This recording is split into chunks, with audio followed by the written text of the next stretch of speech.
The number one myth that Westerners have about this conflict is that Arabs and Jews have been fighting for thousands of years and they're going to continue to fight. This is really quite bizarre because all it takes is a little bit of reading of history to find out that this just isn't true.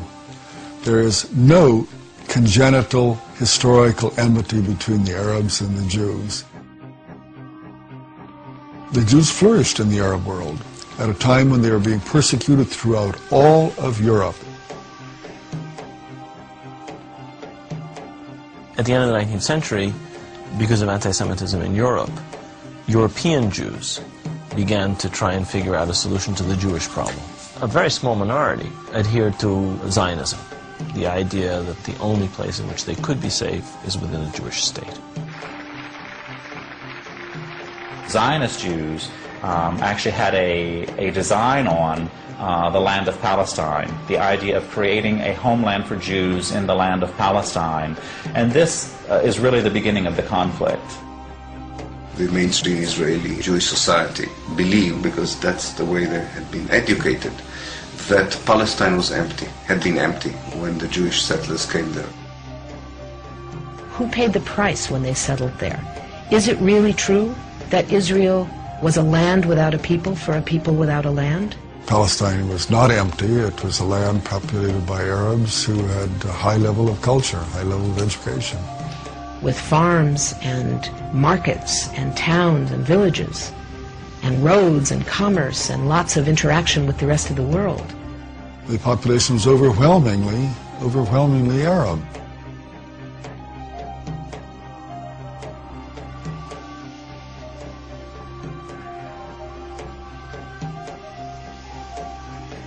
Jewish immigration increased under British rule following World War I, when Britain implemented the Balfour Declaration, promising a Jewish homeland in Palestine.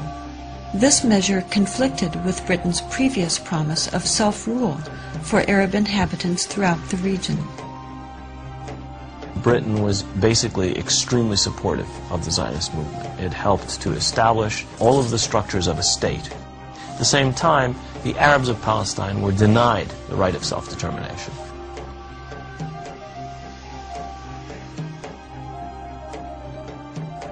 The Palestinians saw a European power decide the future of a non-European territory, in flat disregard of both their presence and wishes.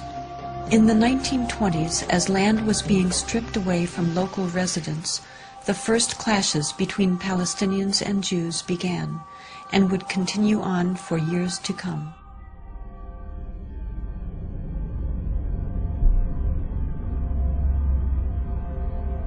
Until the early 1930s, the Jewish population of Palestine remained under 17%.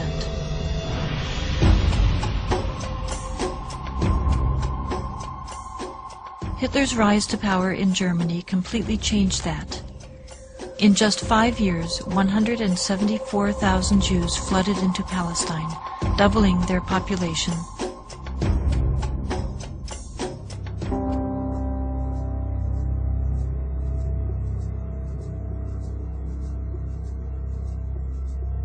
As the world attempted to make amends for the horrors of Nazi genocidal policies, efforts to make Palestine a Jewish homeland increased. The Palestinians, they were not the Nazis. They were not responsible for the Holocaust. But they were the ones who paid the price.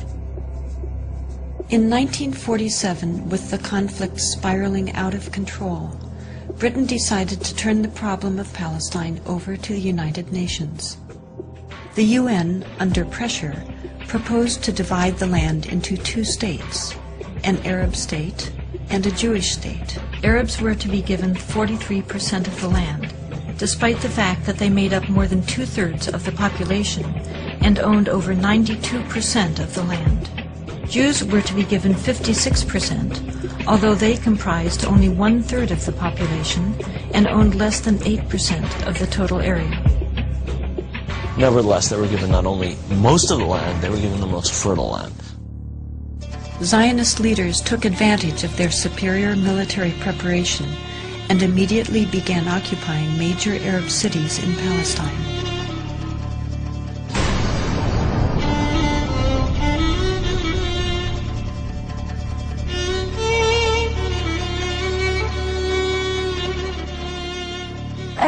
among the people that conquered Akko.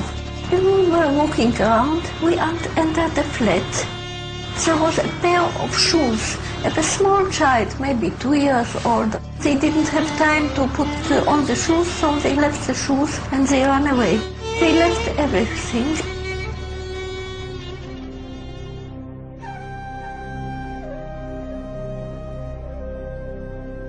We found out that there was a systematic expulsion of Palestinians, and there was, as I said, there was an ethnic cleansing operation taking place. The most infamous campaign was the massacre at the village of Deir Yassin, where over 100 men, women, and children were systematically murdered. هذا البيت ما كان متخبين فيه أنا وولادي وأخويا موسى. ما كان لي أنا معدنا في موسى مشاكل نتونس بالله فيه. هذا البيت. أجي قال لي لما كنا في البيت كنا مش كسر خبطنا الكنبلة وجينا ست صوبتنا وبنت الصوابت لمسح ولادي وكانوا بعد ما راحت المراكة الحركة كسروا الباب عليهم وطلعونا بدهم يقتلوا في المسادبة في على وجهها يقتلوا وتناولت 250 ليرة من عدة وقلت يا خواجة بس مشان الله الطالب بدها ستكت للشي قال لي كتير انت كويس هات المصاري بارس وكوت الحنو شو نسويش فيها كوت الحنو أجل هات الهوريلي هي زي على السلام تحلي وضرب النعود حتى تفضل السير ويكون راسك في موسى الدم حتى 5 مليون تحت راسها.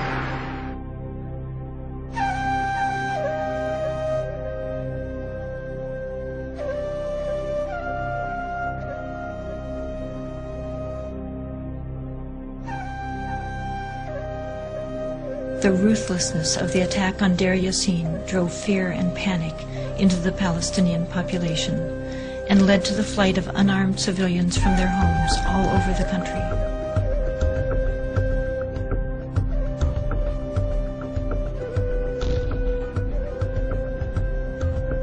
As a result, maybe 300 or so thousand Palestinians had already been expelled before the first Arab soldier entered Palestine. Some of the neighboring Arab armies finally intervened after May 15, 1948, when Israel officially announced its statehood.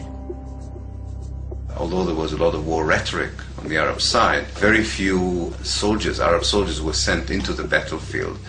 And actually, for most parts of the war, there was superiority on the side of the Israeli army.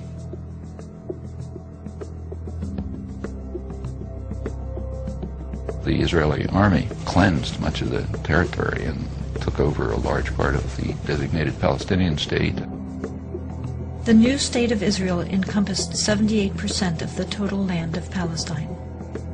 The West Bank came under Jordanian control and the Gaza Strip under Egyptian dominion. Although a truce was declared between Israel and the Arab states, true peace remained elusive, as over 700,000 Palestinian refugees languished in nearby camps, often in sight of homes to which they still held the deeds and a deep desire to return. Most of the deserted and evicted Palestinian villages were erased from upon the earth and were either turned into Jewish settlements or into fertile land. Of the 500 Palestinian villages in what became Israel in 1948, 400 were destroyed. These efforts to destroy the possibility of their returning home were countered by the United Nations, which continues to affirm their human right enshrined in international law and morality to return. A Palestinian who had lost her land or lost his land as the result of the creation of Israel in 1948 cannot come back even for a visit. I can go back to Israel as if I were returning and claim immediate citizenship, having no historic tie, speaking no Hebrew, knowing no one in the country, having no family who ever was there. All that one needs is being Jewish, a religious group like any other.